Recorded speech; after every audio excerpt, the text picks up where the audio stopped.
네, 갓솔저 생각의 윤영국입니다. 이 시간에는 믿음과 어떤 믿음 생활에 대해서 좀 이야기를 이렇게 나눠보도록 이렇게 하겠습니다. 자, 믿음이 있고 또 믿음에 대한 어떤 생활, 신앙이 있고 이렇게 좀 해볼까요? 신앙이 있고 신앙생활, 신앙생활. 이렇게도 해보면 뭐 비슷한 말이죠. 신앙은 있죠. 근데 신앙생활을 해야죠. 왜냐하면 신앙인이 신앙생활을 하는 거죠. 믿음 믿는 자가 또 믿는 자의 생활을 이렇게 하는 것이죠. 이런 차이를 좀 이렇게 생각을 해볼 텐데, 여러분, 우리가 이 세상은 누가 창조하신 것입니까? 하나님이 창조하신 것입니다. 그런데 우리가 아는 것은 이 아름답게 창조된 이 하나님의 세상, 이 세상은 또 누구에 의해서 파괴되고자 있습니까? 악한 마귀 사탄에 의해서 파괴되어져 갑니다. 그게 이제 태초 아담부터 시작을 해서 지금까지 하나님께서 만드신 아름다운 것들을, 하나님이 나쁜 것을 만들지는 않았지 않습니까? 우리 좋으신 하나님께서 이 세상에 인간을 위하여서 만들어 놓은 너무나도 아름다운 것들, 인간을 포함해서 세상에 좋은 것들, 세상에 좋은 어떤 전통들, 또 말씀으로 만들어 놓은 좋은 것들. 근데 악한 마귀는 뭐요? 계속 그것을 파괴하려고 합니다. 가만히 놔두면 하나님 나라가 유지되는 것이고, 하나님의 이름이, 하나님의 영광이 계속 드러나는 거 아닙니까? 그러니까 어떻게든 악한 마귀의 입장에서는 하나님을 대적한다는 건 뭐예요? 하나님께서 만드신 문화와 전통과 어떤 이 세상의 가치들을 계속해서 파괴 하는 거죠. 가정을 파괴하고, 교육을 파괴하고, 성을 파괴하고, 계속 파괴해요. 그래서 이 세상에 선, 악이 있는데, 요즘에는 이제 옛날에는 선과 악이 뚜렷했는데, 옛날에는 성이 남자, 여자 뚜렷했는데, 요즘에는 옳고 그름이 뚜렷했는데, 요즘에는 어떻습니까? 뭐가 옳은 것인지, 뭐가 틀린 것인지, 뭐가 선인지, 뭐가 악인지 막 구분이 잘 안 되지 않습니까? 그렇게 악한 마귀가 이 세상 가운데 사람들을 혼란시키고 있어요. 언론을 통해서 혼란시키고, 또 교육을 통해서 혼란시키고, 그래서 요즘에는 부모와 자녀와의 관계도 혼란스럽고, 선생님과 제자의 관계도 혼란스럽고, 지도자와 또 백성들의 관계도 혼란스럽고, 국민의 관계도 혼란스럽고, 나라와 관계도 혼란스럽고, 뭐가 이렇게 뚜렷하지가 않습니다. 이거 누구의 역사입니까? 하나님의 역사겠습니까? 아니죠. 하나님이 모든 것을 뚜렷하게 클리어하게 만들었죠. 그러나 악한 마귀가 이 세상을 자꾸 파괴하고 혼란시키고, 사람들로 하여금 정말 이렇게 똑똑한 사람이 되면 안 됩니다. 악한 마귀 입장에서는. 너무 똑똑해가지고 하나님을 잘 믿는 거 좋아하지 않죠. 사람을 우매화시키고, 사람을 좀 이렇게 저급하게 만들고, 또 저급한 것을 좋아하게 만들죠. 그래서 자극적이고 선정적인 것 통해서 사람들이 자꾸 그런 것에 중독되게 하는 약한 마귀. 왜 그렇습니까? 왜? 하나님의 것을 파괴하기 위해서. 인간을 자꾸 그렇게 만드는 것이죠. 그래서 이 죄라는 게 그런 것이죠. 죄, 파괴. 여러분, 이 말씀은 어떻게 보면 우리 안에 이 최소한의 하나님 우리를 지키기 위해서, 말씀대로만 살면 우리가 하나님이 원하시는 삶을 따라 살 수 있죠. 그러니까 우리가 이 성경 말씀을 아는 것으로, 배우는 것으로 만족하지 말고 뭡니까? 지켜 행해야 됩니다. 이 말씀이 아무리 좋아도 이것이 지켜 행해지지 않을 때는 그 말씀은 하나의 그냥 글일 뿐이에요. 그런데 이것이 말씀이 우리 삶 속에서 지켜 행해졌다. 그러면 이제 이 말씀이 정말 이 말씀이 뭡니까? 진리니까. 이 말씀이 삶 속에, 이 세상 속에 실현되니까 하나님의 나라가 실현이 되는 것이 아니겠습니까? 그래서 이 준행이 그렇게 중요하죠.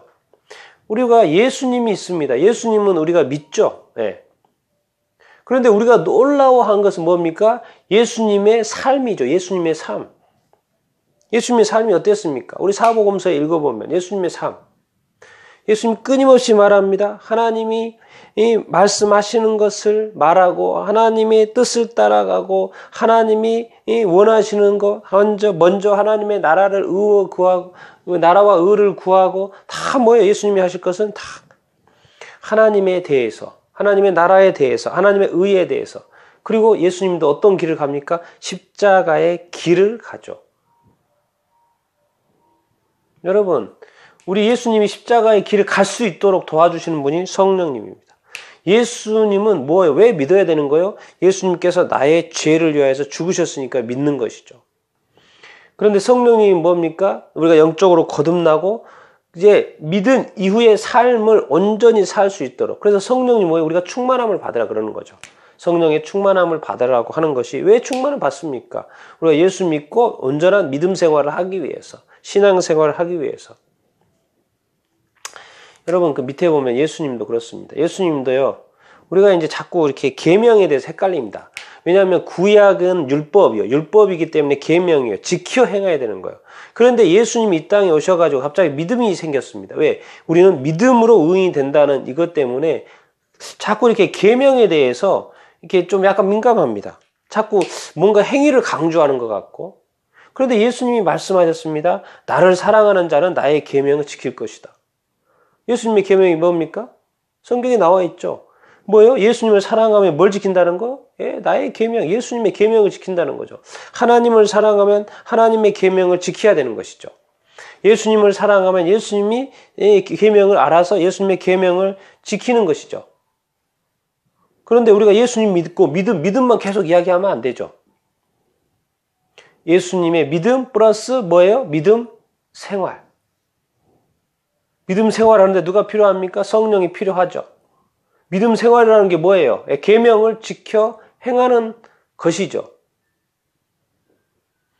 여러분, 우리가 항상 이렇게 기억해야 될 것은 우리가 왜 성경을 봅니까? 지식을 위해서 배웁니까? 더 알아야죠. 맞죠? 그런데 성경을 읽어보면 뭐가 있습니까? 계명이 있고 도대체 계명을 예수님은 왜 말씀하신 거예요? 왜 하나님은 말씀하시는 거예요? 하나님은 이 세상이 어떤 세상인지 압니다. 그래서 이 죄악 많은 이 세상 속에 사실은 홍수 심판을 통해서 벌해버려야 될 세상인데 하나님께서는 그 홍수 심판을 유예하셨습니다. 마지막에 세상 종말에 불심판을 하기 위해서 유예하셨어요.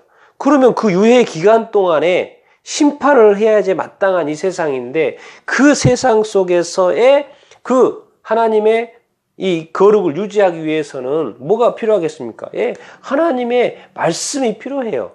그래서 사람들로 하여금 지켜 행하라 자꾸 말하는 거예요. 왜? 지켜 행해야지만이 하나님의 거룩이 지켜지기 때문에. 그래서 이것을 주신 것입니다. 그럼 이걸 주신 것은 왜 그러겠습니까? 우리를 위해서 주신 것이죠. 하나님이 에게 필요 없죠. 이것은 하나님의 말씀은 우리를 위해서 이 땅 가운데 있어서 하나님의 자녀로서 온전히 살아갈 수 있도록. 예수님이 왜 계명을 말씀하십니까? 우리가 예수님의 제자로서 이 땅 가운데 거룩하게 살아갈 수 있도록. 안 그러면 세상과 세상의 죄에 빠져들어가니까. 그리고 악한 마귀가 끊임없이 우리 삶 가운데 세상 가운데 역사하니까. 그러니까 이제 우리가 돌이켜봐야 될 것은 우리가 기억해야 될 것. 성경은 뭐요? 이 세상 속에서 이 타락한 세상 속에서 우리가 인간으로서 하나님의 자녀로서 하나님을 믿는 사람으로서 살아갈 수 있는 어떤 기준제신 거예요. 기준제시. 그것을 지켜 행하라는 것이죠. 지켜 행하라는 것은 부담이 아니고요. 그렇게 행하지 않으면 우리는 세상에 물들 수밖에 없고요. 세상에 중독될 수밖에 없고 세상에 저급하고 그 어떤 자극적인 것에 빨려 들어갈 수밖에 없어요. 인간이 일단 육체를 가지고 있고 육체 한계를 가지고 있기 때문에 빠져갈 수밖에 없어요. 우리가 거부하려고 해도 안 돼요. 특별히 중독된 사람들은요. 이제 이미 끝난 거나 마찬가지죠. 거기서 빠져나오지 않는 이상, 치료를 받지 않는 이상. 왜? 이미 중독되어 있으니까. 여러분, 우리가 왜 이렇게 이 타이틀을 이렇게 다냐면 믿음과 믿음 생활하고 우리가 예수님을 믿습니다. 그래서 주일날 예배에 나가요. 예배에 나가는데 성경을 보지 않습니다. 기도하지 않아요. 주일 예배만 참석을 해요. 이것을 뭐 때문에 하는 것입니까? 믿기 때문에 그러는 거죠. 그래서 우리가 말할 수 있다. 예배에 나가는 것은 믿음의 신앙 생활 아니에요? 믿음 생활 아니에요? 예, 맞습니다. 그 중에 하나죠. 근데 성경 우리가 보십시다. 보면은 얼마나 많습니까? 우리 삶에 구체적으로 어떻게 해야 되는지에 대해서 너무나도 자세히 잘 나와 있습니다. 그러니까 우리는 어떻게 보면 지금 믿고 구원받는다고 생각을 하지만 우리가 무관심한 건 뭡니까? 믿고 어떻게 살아야 되는지에 대한 무관심이 너무나도 많은 거죠. 여기에 대해서 관심이 없습니다. 또 믿으면 구원받는다라는 것이 너무나도 강조되어서 믿은 이후의 삶, 구원 이후의 삶을 우리가 어떻게 살아가야 되는지에 대한 강조가 안 돼 있는 거죠. 그래서 우리에게 유일하게 머릿속에 들어있는 건 예수 믿으면 구원받는다. 당연히 예수 믿으면 구원받죠. 예, 맞습니다. 예수 믿으면 구원받습니다. 그런데 왜 우리 가정에, 우리 사회에, 교회도 이렇게 많고 그리스도인도 이렇게 많은데 왜 변화가 없습니까? 왜 이 빛과 소금의 역할들이 안 되어지는 것입니까? 그것은 왜 그렇습니까? 우리가 예배를 나가지 않기 때문에 이 세상이 안 바뀐 겁니까? 그게 아니죠. 믿음 생활을 안 하기 때문에. 그리스도인이 이 세상의 빛과 소금의 역할들을 안 하기 때문에, 안 해주기 때문에, 말씀을 지켜 행하지 않기 때문에, 성령의 인도하신 바 되는 삶을 살지 않기 때문에, 성령은 뭡니까? 거룩한 영입니다. 거룩한 삶으로 인도하실 거예요. 그래서 우리가 죄를 지을 때 아주 민감하게 죄를 지적하실 것입니다. 회개해야죠. 예수님도 말씀하십니다. 나를 사랑한다는 것은 예배할 뿐만 아니라 나의 계명을 지켜 행할 거라고 예수님께서 말씀하고 계십니다. 여러분, 우리가 지금 믿음을 가지고 살고 있습니까? 믿음 생활을 하고 있습니까? 나는 여러분들이 다 믿음 생활을 하기를 바랍니다. 믿음 생활을 하고 있다는 것은 믿고 있다는 증거겠죠. 그런데 우리가 믿음만 가지고 있고 믿음 생활을 하지 않는다면 우리는 그 사람의 믿음이 진짜 믿음인지 확인할 길이 없습니다. 그러나 믿음 생활을 하고 있고 말씀을 지켜 행하고 있는 삶은 사람에게는 그것이 확실하죠. 왜? 믿음이 있으니까 그렇게 행할 것이기 때문에. 행하는 것이기 때문에. 그러나 믿음만 가지고 있다고 말로만 고백하는 사람에게는 그게 진짜인지 아닌지 가짜인지 확인할 수가 없습니다. 그래서 교회 내에는 진짜 가짜 성도가 있고 진짜 성도가 있다고까지 있습니다. 여러분, 우리가 믿음에서 끝나지 않고 우리 삶에 주어진 삶 가운데, 시간들 가운데 믿음 생활, 신앙 생활을 할 수 있게 되기를 바랍니다. 신앙 생활이라는 게 뭡니까? 말씀에 따라 사는 것입니다. 말씀에 따라서. 그래서 말씀을 보는 것이고 또 큐티를 것이고 말씀에서 뭐라고 하는지 우리가 지켜보는 것입니다. 그리고 알고 깨닫고 묵상하고 그것을 지켜 행하는 것이죠. 그러면은 우리가 그것을 지켜 행할 때 하나님의 나라가 이루어지는 것이 아니겠습니까? 그래서 우리가 좀 더 깊이 생각하고 우리 삶을 말씀으로 세팅하는 여러분들이 다 되기를 이렇게 바라고, 또 우리가 이 세상에, 우리 교회가, 우리 성도가 이 세상에 이 믿음으로 승리하고 이 세상에 또 빛과 소금의 역할, 선한 영향력을 미칠 수 있는 그런 어떤 신앙인들이, 참 신앙인들이 다 될 수 있게 되기를 이렇게 소망합니다.